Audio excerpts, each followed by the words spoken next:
Assalamualaikum warahmatullahi wabarakatuh.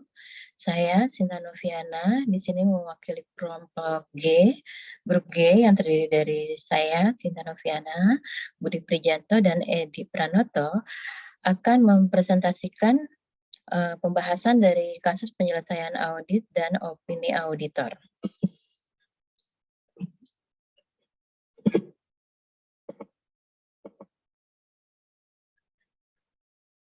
Berikut ini kami tampilkan terlebih dahulu ikhtisar dari proses audit. Proses audit ini melalui 4 tahap. Tahap yang pertama yaitu merencanakan dan merancang pendekatan audit.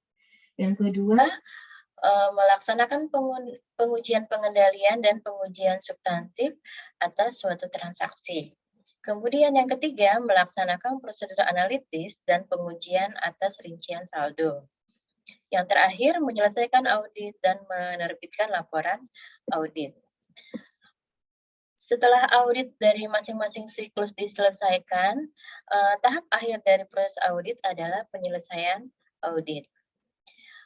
Inti dari proses penyelesaian audit di sini adalah mengkompilasi keseluruhan hasil audit, kemudian melakukan evaluasi atas peristiwa ekonomi setelah tanggal neraca yang berpengaruh signifikan terhadap angka-angka yang disajikan dalam laporan keuangan, atau yang berpengaruh signifikan terhadap kegiatan operasional perusahaan untuk ke depannya.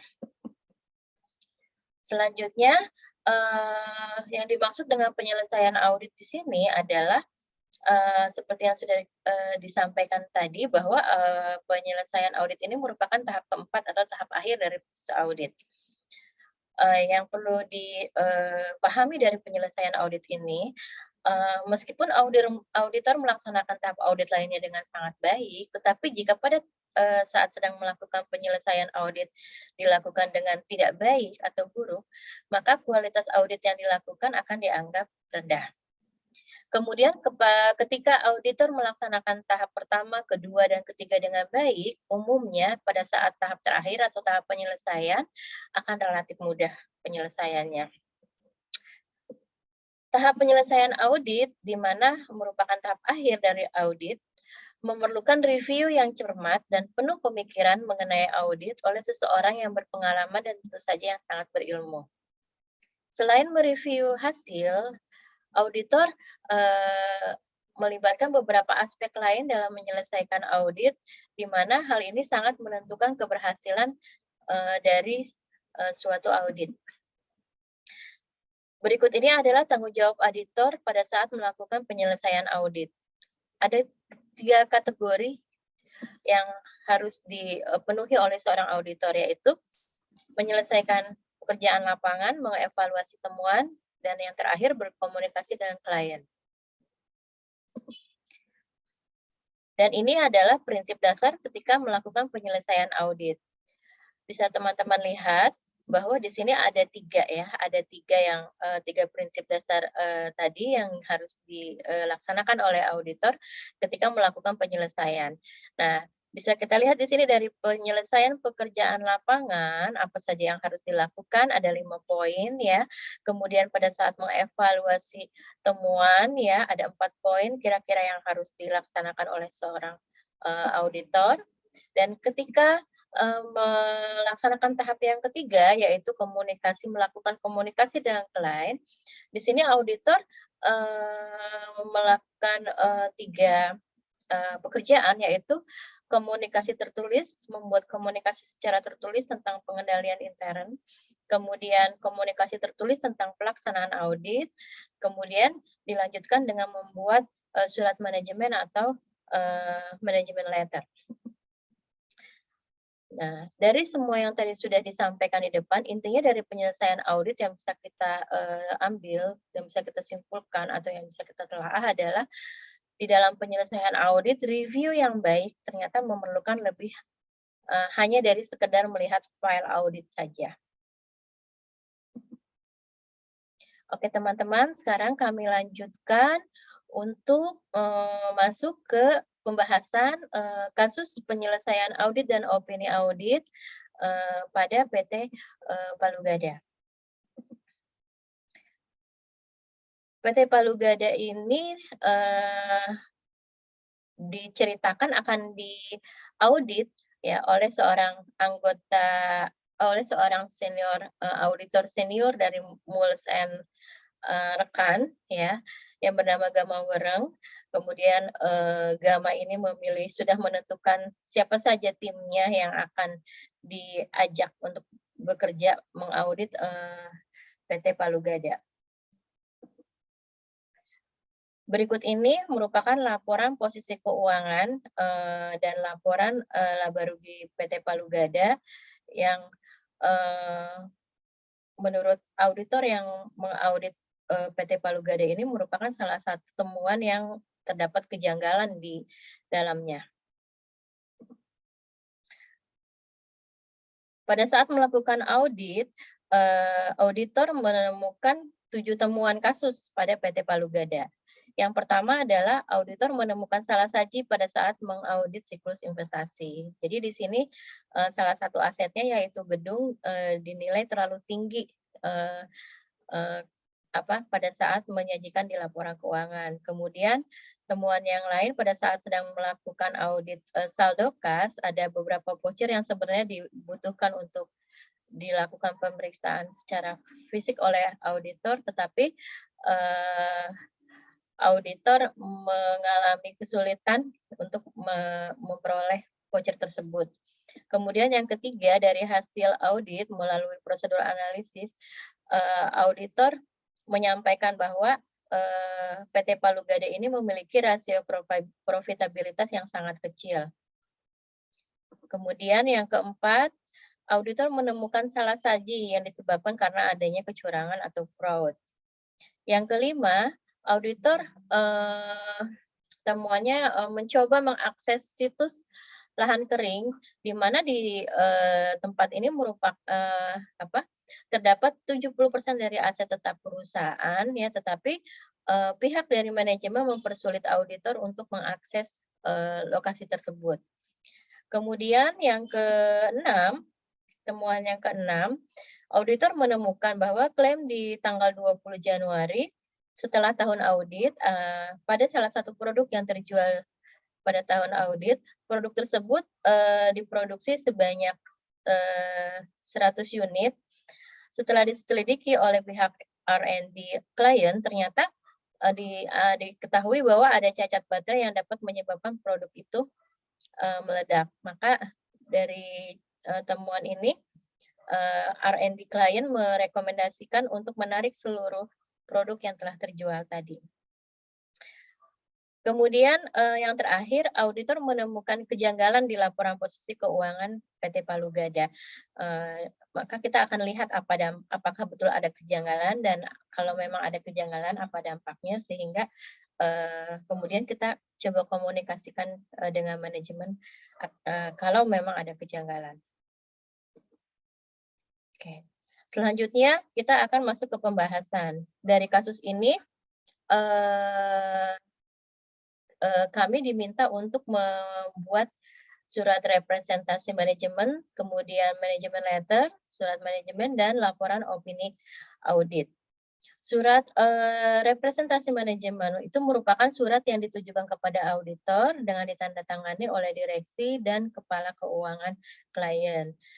Kemudian surat manajemen atau manajemen letter itu adalah surat yang dibuat oleh kantor akuntan publik ditujukan kepada klien yang isinya, biasanya memberitahukan atau menginfokan kelemahan dari pengendalian intern yang ditemukan selama melakukan pemeriksaan disertai dengan rekomendasi atau saran-saran perbaikan dari KAP.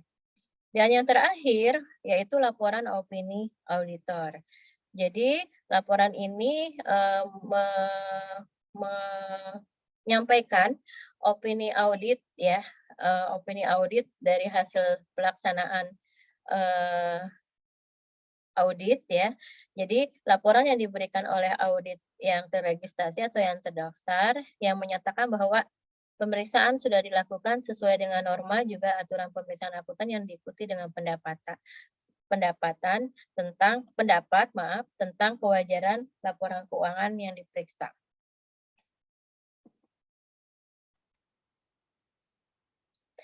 Oke, tahap pertama kelompok kami membuat, surat representasi manajemen.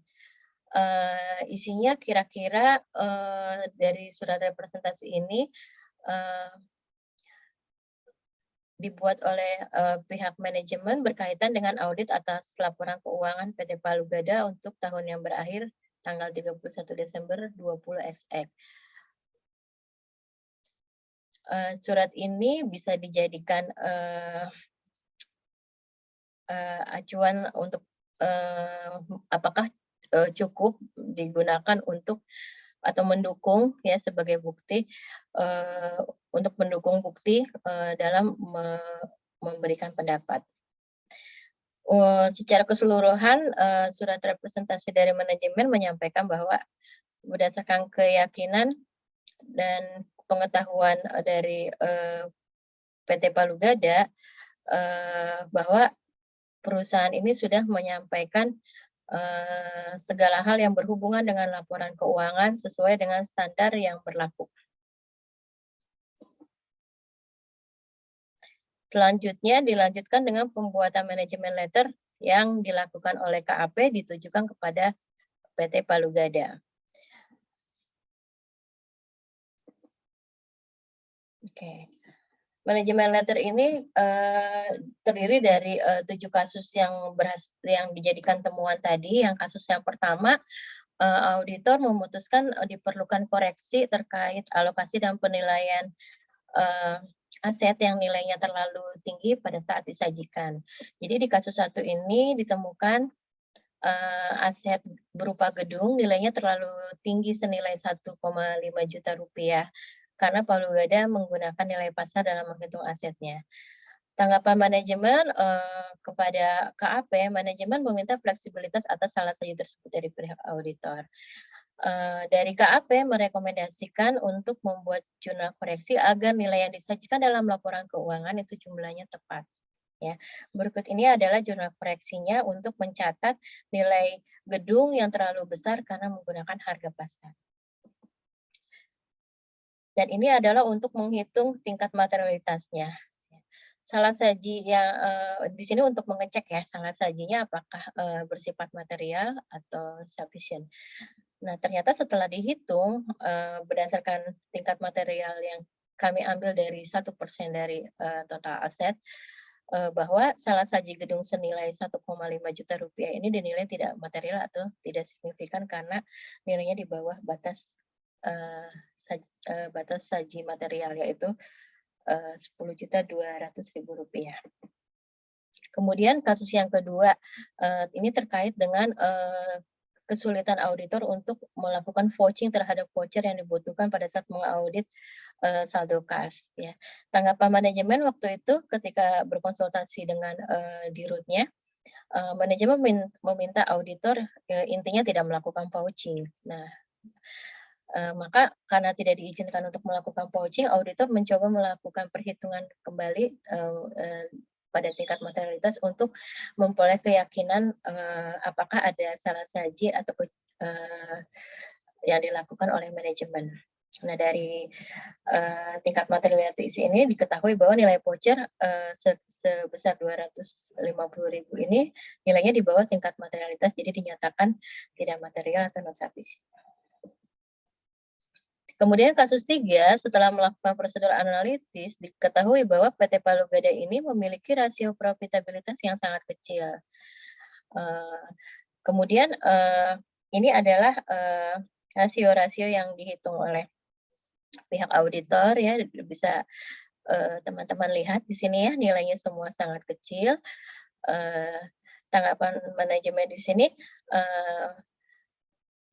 manajemen menyampaikan bahwa tahun depan bahwa perusahaan mereka akan mulai menjual produknya yang sangat inovatif, tetapi manajemen belum bisa menunjukkan detail dan, prospektus produknya kepada KAP. Kemudian kasus yang keempat, auditor menemukan salah saji yang disebabkan adanya kecurangan atau fraud. Ternyata salah seorang kepala departemen itu, melakukan fraud atau mencuri sebesar Rp6 juta dengan melakukan penjualan fiktif, yaitu Rp1 juta diadakan dari pengadaan mesin dan Rp5 juta berasal dari lapping. Nah, berdasarkan temuan tersebut, maka harus dibuat koreksi untuk memperoleh jumlah yang akurat terkait tindak kecurangan yang dilakukan. Melihat dari tingkat materialitasnya, nilai salah saji yang disebabkan oleh adanya kecurangan ini masih di bawah batas tingkat materialitas, maka kedua akun ini salah saji ini sifatnya tidak bisa kami simpulkan tidak material atau not sufficient.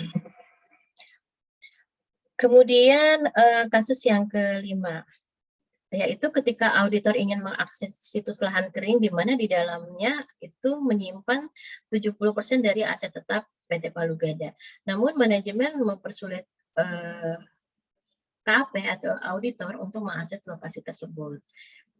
Kemudian tanggapan dari manajemen atau responnya, manajemen mengizinkan untuk mengakses lahan tersebut, tetapi tidak secara langsung, yaitu menggunakan drone.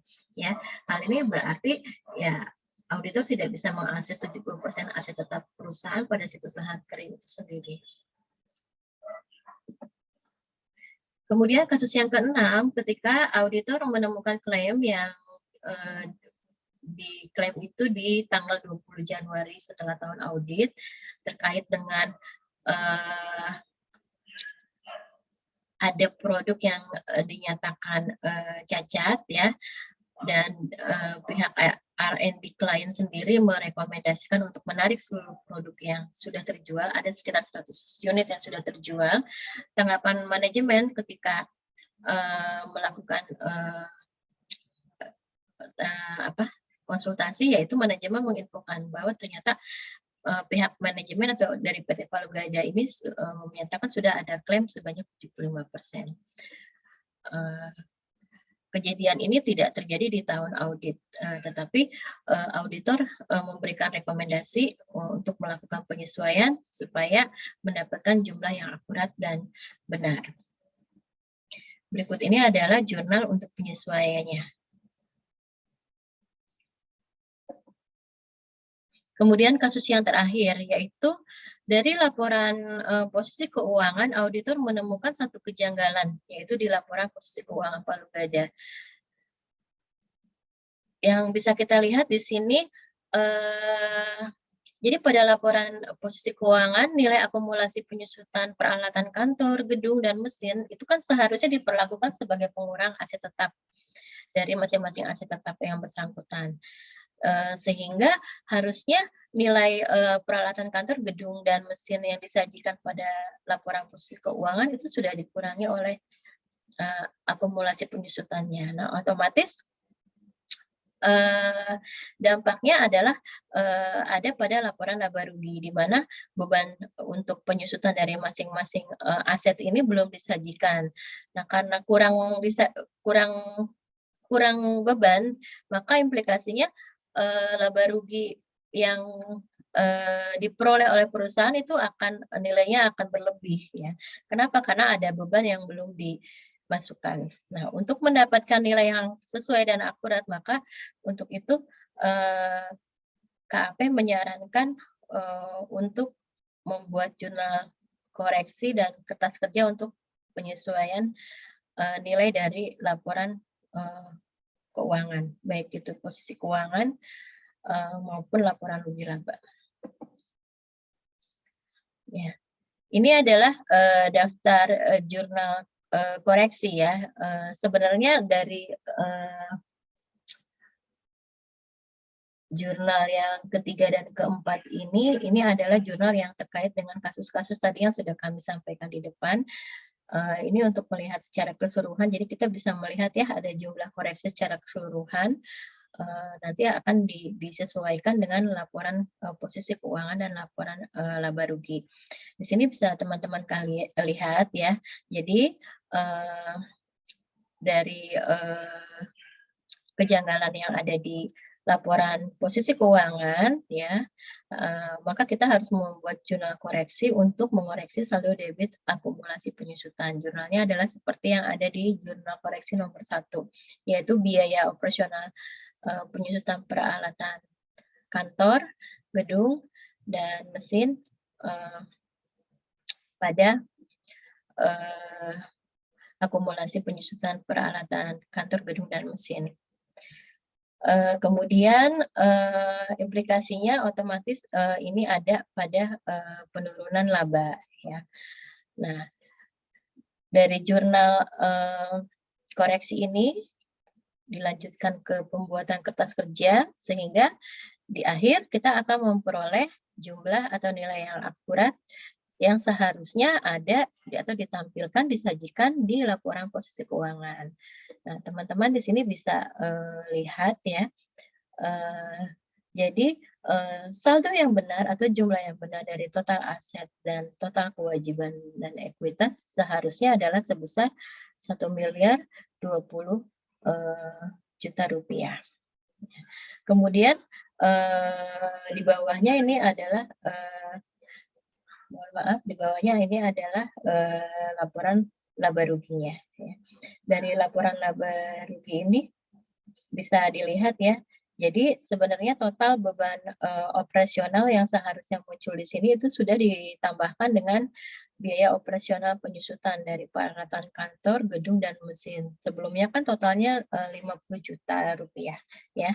Dengan ditambah dari biaya operasional penyusutan peralatan kantor, gedung, dan mesin totalnya menjadi 72.500.000 rupiah, otomatis bebannya lebih besar. Ini akan penyesuaiannya akan mengakibatkan penurunan laba yang dari laporan keuangan sebelumnya yang tadi sudah dibuat oleh klien, yaitu PT Palugada.